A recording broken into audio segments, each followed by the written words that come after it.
what to expect at Ignite, and some fun stuff along the way too. So let's get started.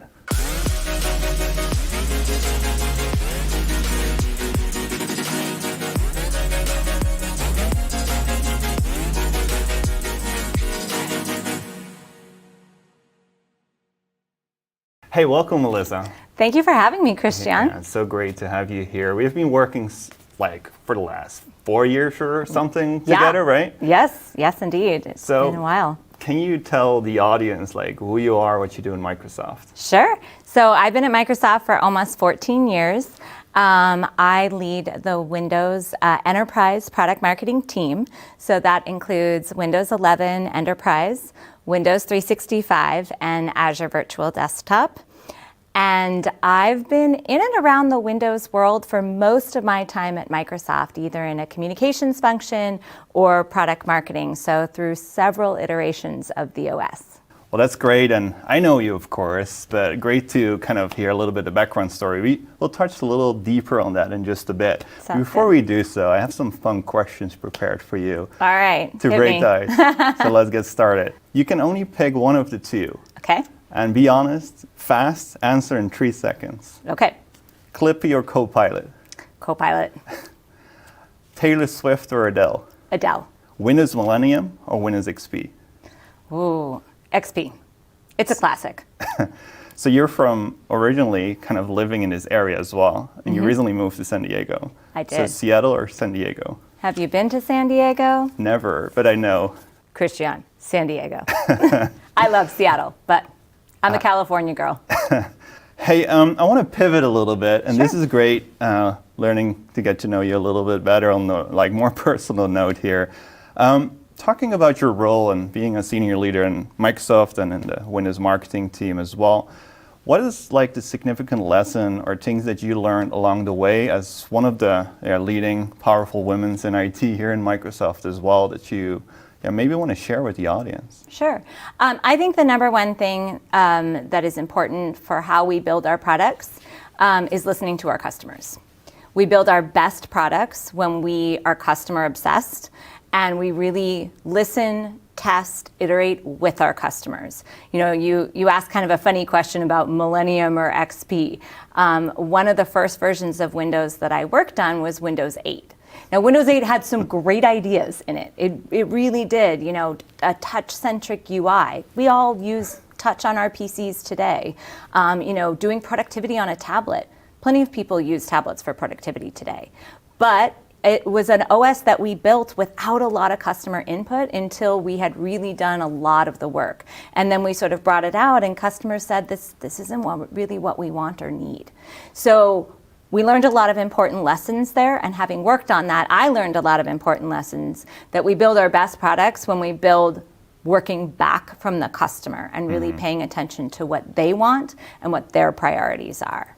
Yeah, that's great. And I remember Windows 8 and 8.1 as well. And the intro of the more touchscreen kind of look and feel on a Surface device was a great kind of evolution of Windows too. And now with AI, it's getting kind of even more into hey, how are you using Windows and how are you interacting with Windows as well? But before I jump into that, taking that time from Windows 8 and the excitement that you experienced in the company, how do you reflect it into the excitement right now with Windows 11, Windows 365, and all the products coming together as a service right now? Yeah, it's a great time because we're really kind of doing the last major workload of Microsoft to the cloud. So we brought, Server to the cloud with Azure. We brought Office to the cloud with Office 365. That's actually the first launch that I did when I joined Microsoft was Office 365. And now we're taking Windows to the cloud. And we're taking Windows to the cloud in the era of AI. And I think what's really exciting about it is what our customers want. They have told us we want more flexibility, we want the security that comes along with virtualization, but we want it to be really simple, and we want the Windows experience to be just as good, maybe even better when we're accessing it in the cloud, and that includes being able to use AI. Yeah, so you touched on a couple of very important things, I think, for the audience here to kind of remark to as well. or touch base on is like the end-to-end stack, like the cloud, the operating system, the hardware, the silicon, kind of all coming together.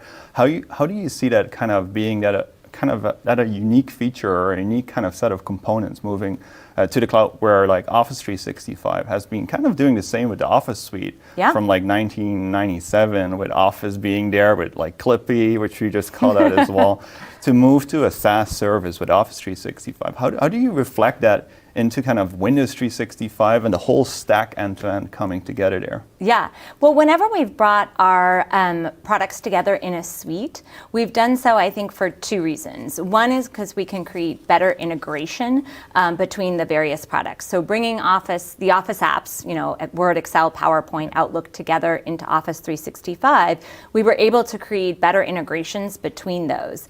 And at the same time, we create more efficiency for IT.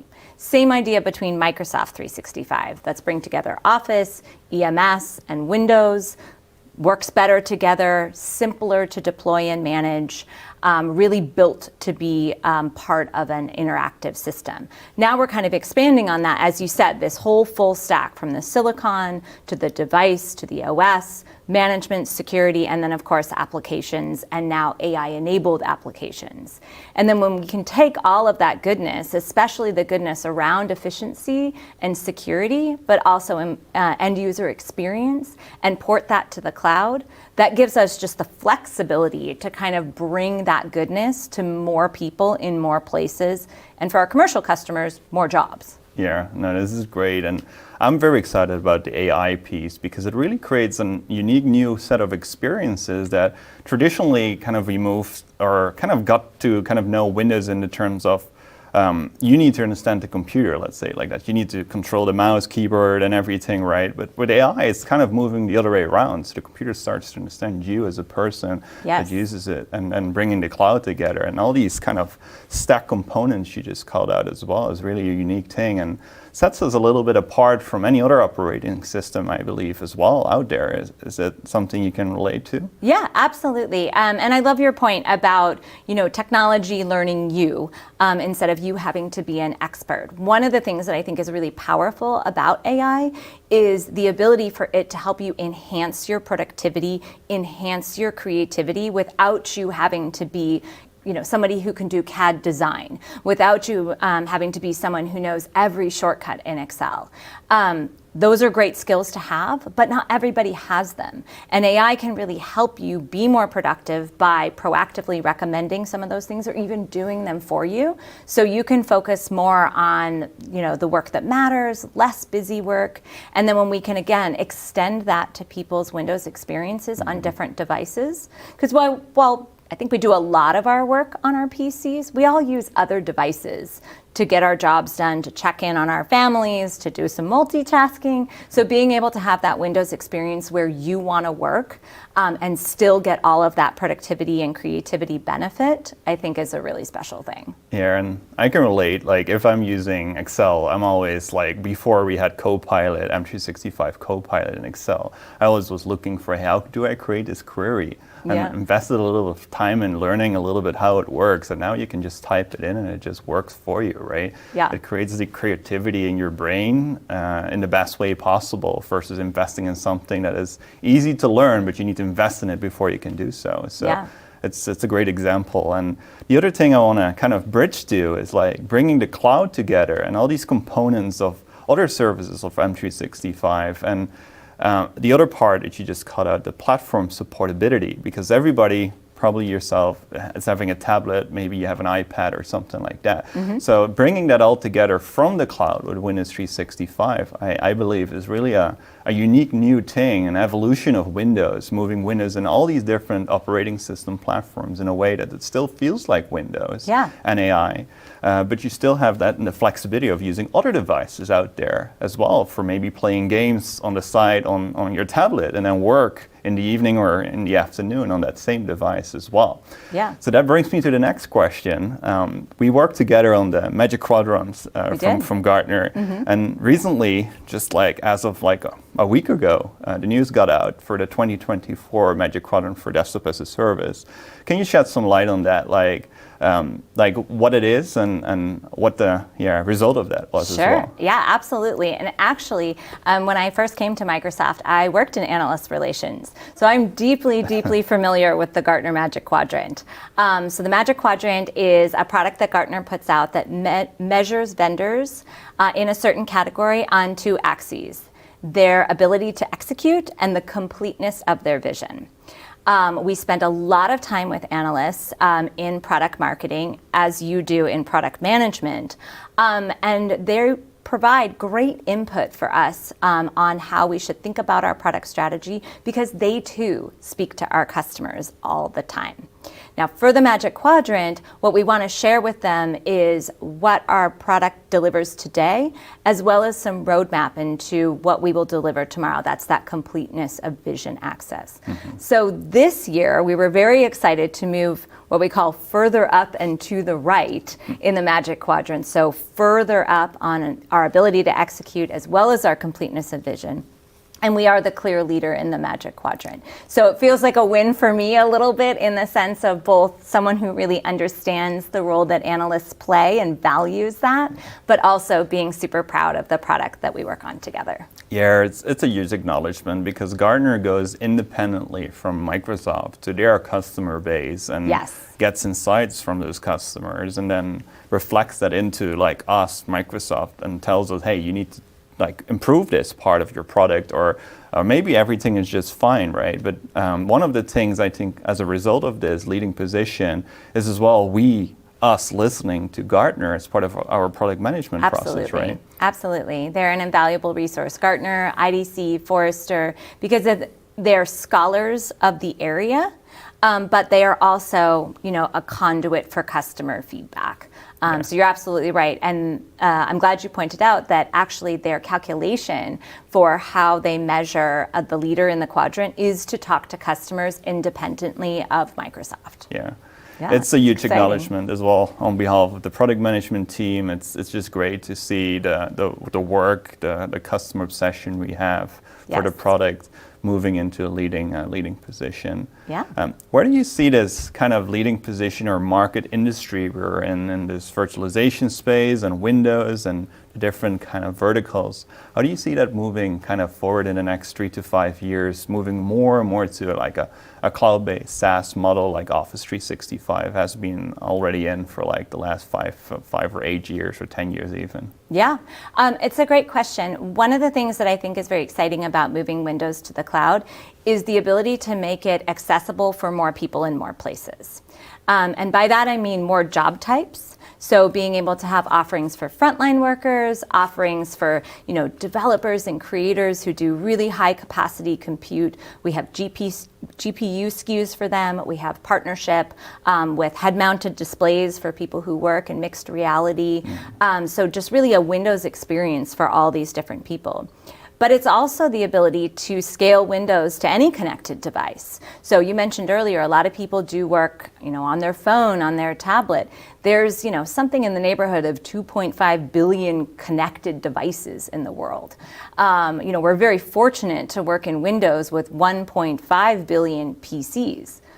But you add those together, that's 4 billion people. That's half the planet who we have the potential to reach with a Windows experience that suits their needs, that helps them do their job, that helps them connect, that helps them create. So moving Windows to the cloud really increases the scale that we can achieve on behalf of our customers. Yeah, it's great. And one of the things before we started this interview we talked about is like the possibility for customers that haven't approached like virtualization or other tech that has been around for like 20, 30 years because it's very complex to implement, and it implements like other solutions and costs and things like that. It has been a little bit like stealth or stable in terms of like total addressable market and such, like how many customers are using it. Making this all approachable and integrated in Microsoft Intune and just feel like local, like blended in Windows 11 and all these experiences you just cut out cross-platform with VR and all these things coming together. How do you see that like moving and growing even more into the hands of customers that haven't seen the product or tried the product, for example? Yeah, that's a great question. And I think it very much goes to what we set out to do when we built Windows 365. Because we have a wonderful, history of virtualization with remote desktop. We then, built Azure Virtual Desktop. But I think our intention with building Windows 365 is how do we make it even easier to use and build that into a SaaS service that really was tailored more for endpoint managers and for small businesses. Something that's really turnkey, really simple, but without sacrificing the security that people traditionally choose virtualization for. So I think the fact that we've made it very, very easy to use for more even citizen IT people who might be running a smaller business or might be responsible for a broad swath of technology within their organization is really kind of the magic of Windows 365 and why we're seeing it grow. And then at the same time, we still have AVD for those infrastructure experts, for those people who want to have more knobs and dials to run their environment in a very specific way. Yeah, exactly. And now with the new Windows app we just released in GA, yes, it's even easier for the end user to just open an app, regardless which platform you prefer, and just connect to like your familiar Windows experience, but then delivered from the cloud, right? Yes, I like to think of it as push button, get Windows. Yeah. I think we had something like 11 different applications that could take you to... it actually was 16. Or even better, that we took it from 16 to 1. Whether you were going to RDS or you were going to AVD, and now you just push one single Windows app and it will get you to whatever your subscription is from whatever device you're on. And I mean, that just really increases the accessibility and scalability of Windows as well. Here, and that's just a great example of us listening to customers, right? 100%. And improve that like 16 apps, like, oh my God, if I was an IT admin managing 16 apps for just a couple services, or an end user that has like 3 apps for 3 different platforms, like imagine that. That's not like how it should work. And I'm glad that we were able to kind of fix that and really improve the IT admin experience there too. For sure. And I think our customers really value that because, they're working in a more sophisticated environment. They are working in a more challenging cybersecurity environment. They want to adopt new things like Copilot. If we can simplify some of these tools, make it really easy and efficient for IT, we actually free up their time to adopt more technologies that empower their employees. Yeah, and that's, I think, the app example of connecting to Windows 365, but we also have like features like Windows 365 boot and switch, right? And I believe strongly that boot, like if we reflect like the physical PC from like when we released like Windows 95 with a start menu and everything, like booting into that from a local PC perspective, moving that to the cloud with a familiar experience for the end user, combined with the Windows app across all the devices, and then switch between local and cloud. I really feel that like this is like how the Windows operating system kind of moves to a cloud kind of centric operating system too. Yeah, absolutely. And it gives our customers choices, right? Because some want to go directly to the cloud. They want that connected, secure, direct experience. Others want the flexibility to toggle in between the two. And I think, bringing it back around to customer centricity, those were features that our customers asked for. And I think we will continue to listen to that as our first objective for what we build. Yeah, I'm excited because there are stuff or things that we cannot talk about today. Yes, I do. We cannot talk about that right now, but we will have you back at some point to touch base on that. Before we jump into some teasers maybe for Ignite and other things to come, you as senior leader in Microsoft, you're an example to many in the company, in my opinion. Oh, thank you. And I'm curious, what would you share with the audience here, talking about Windows, Windows Cloud, all coming together, as well as a leadership role in Microsoft and the evolution of these products. What would be your learning here that you kind of in the company learn to kind of make this possible and influence and create change in a big company like Microsoft? Yeah, it's a great question. I mean, I do feel a tremendous sense of responsibility working on a product as vast as Windows. As we said before, 1.5 billion users and growing all the time, but also a product that has a deep history in Windows. And I think one of the obligations that we have is to make sure that Windows remains inclusive accessible and sustainable. These are things that sometimes we think of in technology as maybe nice to haves, like, oh, well, we want to make sure it's secure. We want to make sure it's easy. We want to make sure our employees like it. If it's got good accessibility features, if it's got a good sustainability footprint, like, that's great. Yeah. I think that's really shifting, and those things are becoming must-haves. It must be accessible for all employees. It must help us meet our sustainability goals. It must be inclusive of languages, of perspectives. That's how we make a product that is truly global and truly usable by everyone. And as a leader in Microsoft, I definitely feel that is part of my responsibility, and the responsibility that we have, by creating and sustaining the world's most popular operating system. So that's something that I have a lot of passion for. It's something that I think is amplified by the cloud and AI.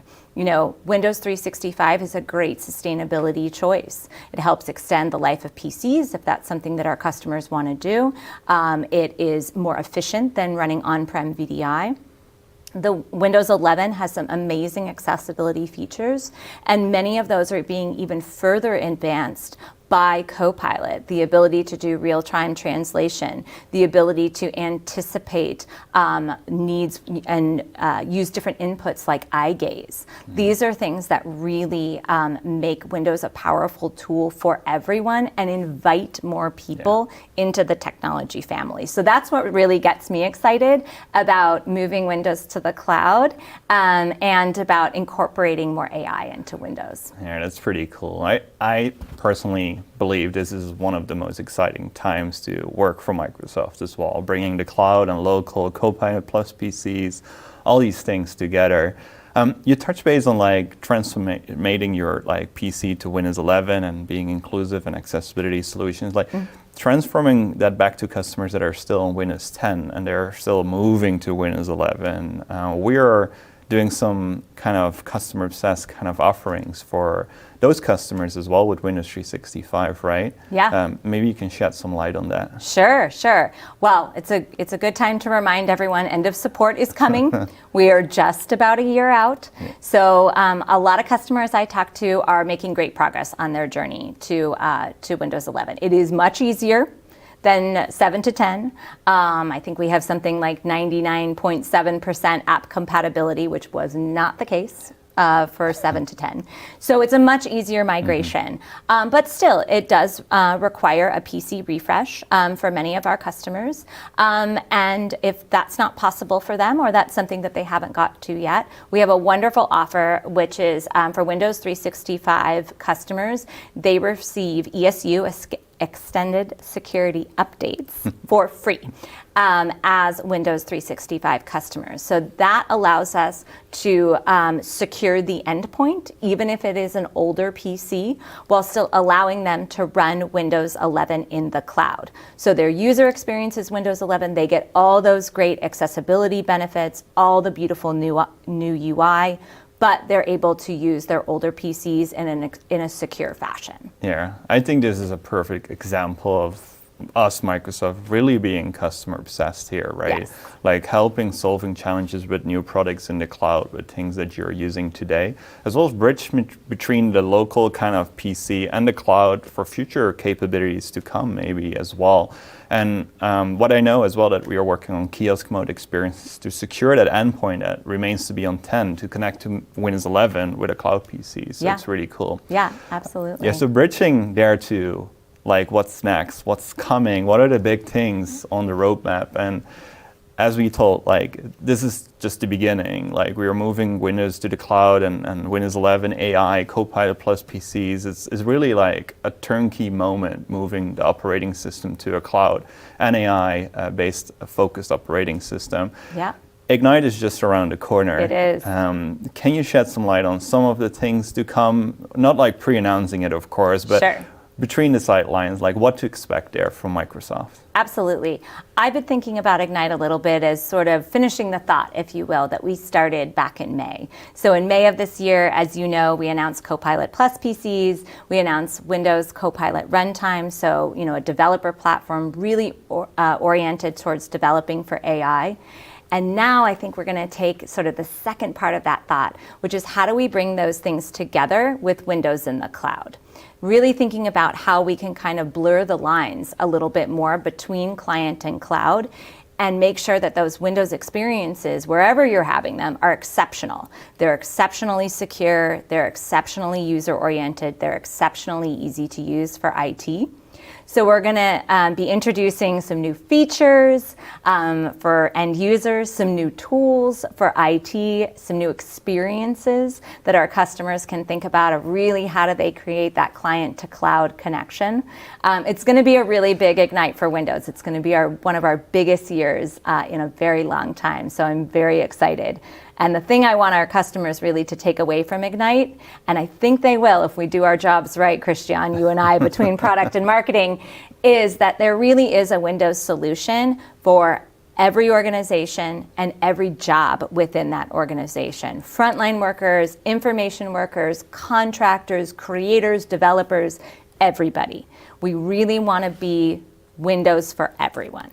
And that's my goal for Ignite. I love it. I love it. And thanks for the teaser. Without saying too much, I think it's the right note to end as well. And what you said, like customer scenarios or scenarios for consumers, they are everywhere for every kind of service that we offer.